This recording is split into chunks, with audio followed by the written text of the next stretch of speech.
I don't really attach my face to my brand. So when people find out your wig lab, it's kind of like, oh my God, your wig lab, da, da, da. So then for me, it kind of makes me feel like, you know what, like you've actually built something. Like you've actually built something that people think, oh my God, like, you know, so I thought this is what I want to do, especially because I've only been doing it for a year and a half and I've got quite a lot of good reception from it. So just imagine in 2 years' time or 3 years' time, providing everything that I've been able to do, I've kind of self-taught myself. Like even the wig making itself, I taught myself. So I'm thinking with way more experience, me doing way more wigs, I'll get even better. Me personally, I'm big for like evil eye is real. So I don't like to associate myself with people that could potentially put me in a bad situation or a bad mindset. And it's like, especially being an entrepreneur, like speaking from experience, like when I have a lot of orders, I'm stressed out. When I have not a lot of orders, I'm stressed out. So it's really hard for you to find like a middle balance. And it's like, sometimes you do want to give up in times where perhaps it's not going the way planned, but it's the people around you that kind of lift you up and say, look, you need to do this. Like, look, they just basically give you the reality check that you need, especially because like as the business owner, you're kind of going with the flow. You don't really see what's going on around you, and you don't necessarily, sometimes you don't really see the progression that you're making, especially when your business is not where you want it to be.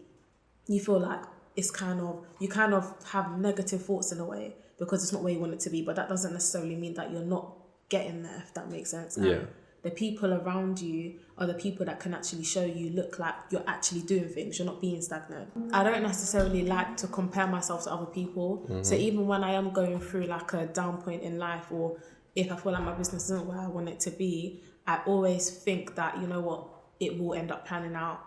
I always think like that. And I always feel like if it's meant to be, it will be. If it's not meant to be, it won't be.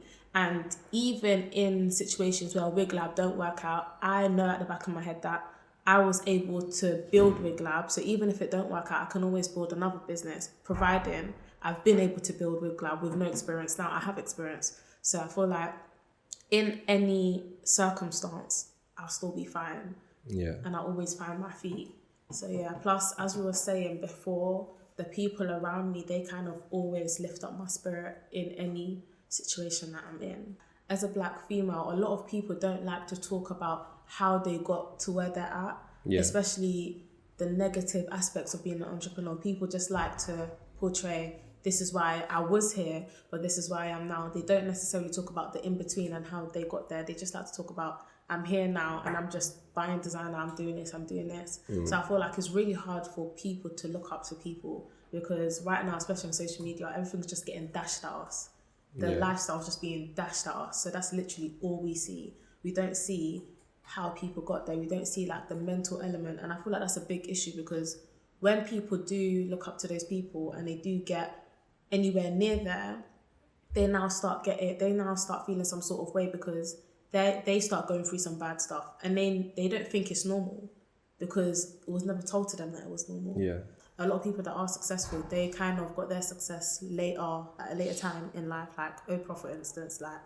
And I feel like for the people that are young, you should always start young, because you can you will have a lot of experience. And yeah, it's just good, like, for you to start young and for you to kind of figure out what you want in life so you can work towards that goal.